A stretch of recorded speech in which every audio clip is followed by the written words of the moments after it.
How to start a $1 million business with 0 employees. Hi, I'm Lucy Griffiths. I'm going to show you how you can start a $1 million business with no employees. The first thing you want to think about when you start your business is, what are you going to sell? Now, I'm talking about service-based businesses. What is your offer? What is that special something that you can sell? It might be that you have experience and knowledge from your training, your university, or maybe it's your experience you've gathered over many, many years. What is that special something, your unique formula to sell? Because when it comes to building an online business and selling what you know, it is about your experience, your knowledge, and also it might be your hobbies. It might be something that you do that makes you special. So what is your special USP, your unique formula that is all about you? Then you got to figure out who you're going to sell to. Who is your audience? Now, you might start out and think, I don't know who my audience is, but very often they are mirrors of ourselves. So figure out you. What's your age, your demographic? What do you like? What is your passion? What can make you niche? If you love a particular thing, or if maybe you're a certain age, like I appeal to women who are slightly older in life, and guys too. So it might be you work out who are your people, because you are a reflection of your audience. And so you have the same pain points and challenges that very often you can talk to your clients about. So it might be you say, I am my ideal client, and you figure out, how am I going to talk to me and people who are like me? Where do they want to show up? What social media platform?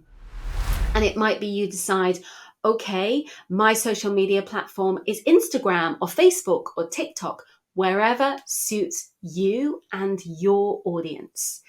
So once you've figured out that, then it's about talking to those people. And talking to them means that you want to really, speak their language. So create posts, create videos that they really connect with you. They understand you and they go, oh yes, it really resonates. And so the more that you can show up and resonate in that way, the better and stronger your proposition will be, the more that people will connect with you and want to buy from you. So it's really important to try and be vulnerable. You don't have to be perfect. Things can be messy. Things can, you can learn and build and grow, and people will enjoy your journey. They'll want to be part of your journey. So you don't have to be perfect. Just show up as you. It's really important to be able to automate what you do.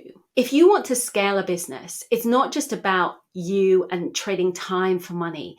You need initially to start out with your offering, build a client base, and test out what you do.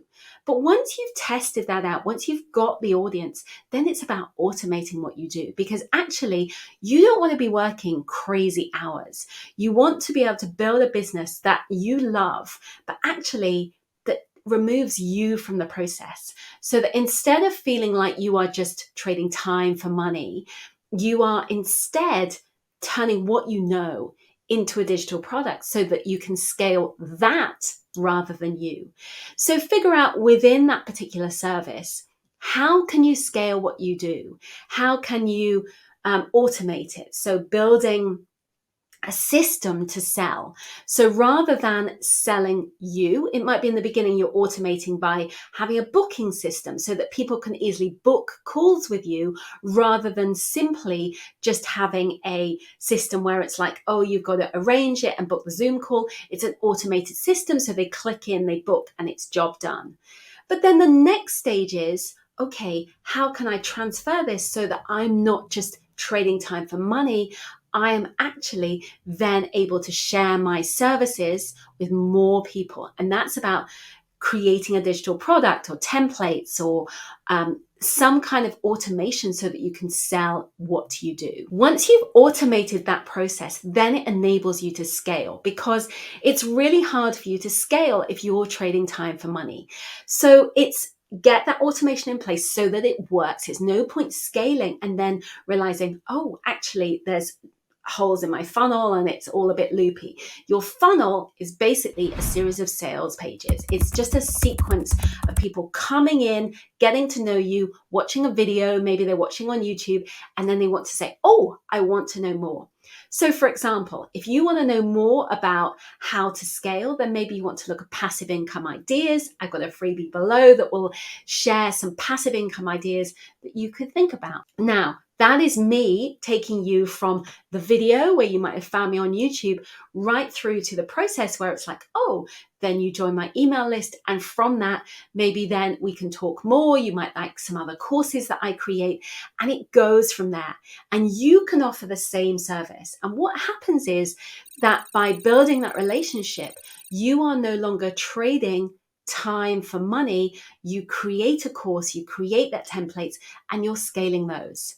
So scaling can mean building a YouTube channel, building an audience on Facebook or Reels on Instagram, or perhaps it's running ads, whatever works for you.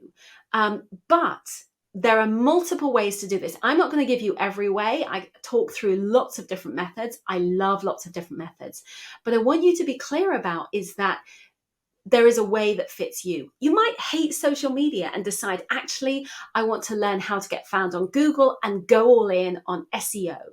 That's great. And it works really, really well. You've just got to work out what's the best method for you. One of the most important things is actually to figure out that you have this end goal, because what you want to do is 10 times your income without maxing out your workload. You really want to focus on actually building that system, that automated system, so that you're not trading time for money. Because when you can do that, actually, it means you can scale, and you can scale without needing a team of employees. I don't have any employees. It's just me. I outsource certain things, like certain tech things. I get my automated system up and running. And from that, then I can scale without needing to have a team of people. So I keep my business really, really simple. And it means that I can choose how I live my life. I don't have to have meetings. I don't have to do nonsense that I don't enjoy. Don't have to manage people or all of that stuff that I find pretty tedious. And instead, I can choose how I live my life. I work 4 hours a day because that suits me with the school run and looking after my son. And it means that I have time to do the things I love, whether that is going for a run after I've done the school run or swimming most days. And you get to choose what suits you and your life. Thank you so much for watching this video. I hope you found it useful. I share lots of tips and strategies to help you build and grow your online business with passion and purpose.